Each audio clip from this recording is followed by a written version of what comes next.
Sir ఇప్పుడు ఈ ఉప ఎన్నికలు గనుక మనకు ఫలితం ప్రతికూలంగా వస్తే బీఆర్ఎస్ పరిస్థితి ఏంటి సార్? అసెంబ్లీలో అధికారం పోయింది.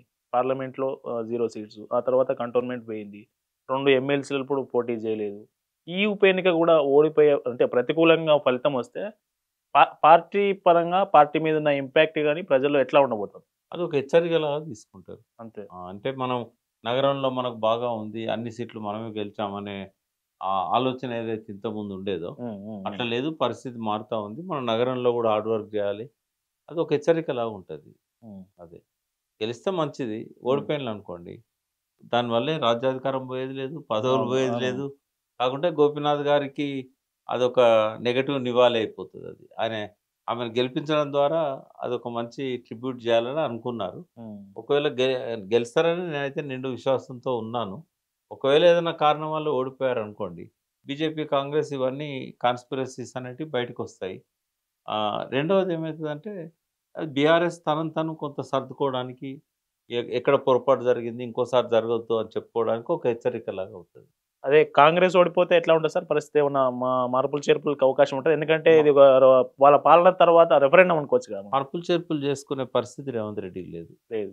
ఒకటేందంటే, కొద్దిగా థింక్ ట్యాంక్‌ని పెట్టుకొని, ఉన్న పరిస్థితి నుంచి కొంచెం మంచి పరిస్థితి వైపు ఎట్లా పోవాలనేది కొద్దిగా బాగా ప్రోబ్ చేసినట్టయితే ఇప్పటికంటే కొంచెం బెటర్ పరిస్థితి ఉంటదాయనకు. హ్మ్. కానీ ఆ ఆలోచన ఆయన చేయట్లేదు. ఆ పార్టీలో గూడా యూనిటీ లేదు. మనల్ని ఎవరిని లెక్క చేస్తలేడు గదా! పాడైపోని అన్నట్టే ఉన్నారు. హ్మ్. మీరెవరిని కదిలిచ్చినా ఒక ఏడుపు తక్కువ ఆ పార్టీల. హ్మ్. కాబట్టి ఎందుకంటే అందరూ గూడా సీనియర్సే. ఆయనొక్కడు తప్ప. ఆ వయసులో గాని, రాజకీయాల్లో గాని అందరు సీనియర్సే. హ్మ్. హ్మ్. ఆయనే రాజకీయాల్లోకి రాకముందు క్యాబినెట్ మంత్రులు ఉన్నవాళ్ళు, ఇవాళ ఆయనకు లోబడి పనిచేయాల్సిన పరిస్థితొస్తుంది. కాబట్టి ఆయనే పరిస్థితి బాలేదు. హ్మ్. ఎక్కడ గూడా మనీ సర్క్యులేషన్ లేదు. రియల్ ఎస్టేట్ డమాలన్నది. చాలా డిపార్ట్‌మెంట్స్‌లల్ల నెగెటివ్ గ్రోత్ ఉన్నది. బట్ ఈ పరిస్థితుల్లో ఇప్పుడు కొన్ని వేల మందికి బిల్స్ పెండింగ్ ఉన్నాయి.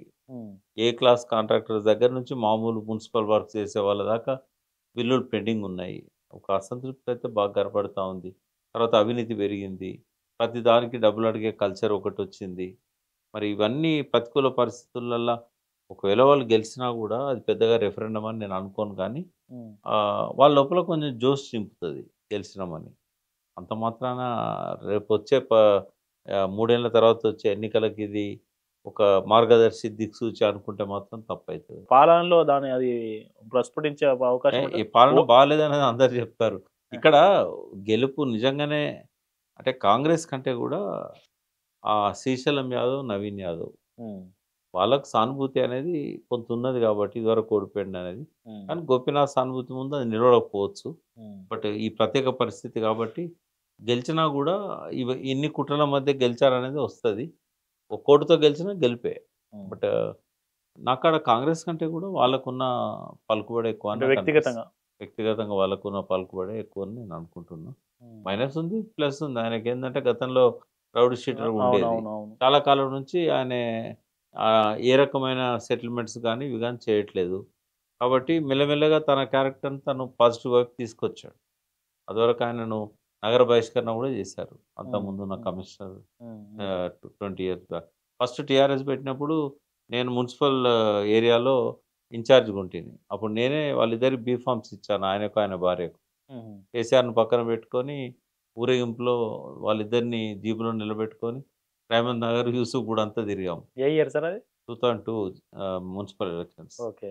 ఇద్దరు టీఆర్ఎస్ క్యాండిడేట్సే. హ్మ్. హ్మ్. Naveen Yadav mother and father. హుహు. ఇప్పటికి కూడా నాకు మంచి మిత్రుడు. కాకుంటే ఏందంటే రాజకీయం రాజకీయమే గదా! హ్మ్. చెప్పలేం మనం హ్మ్. ఏం జరుగుద్దనేది.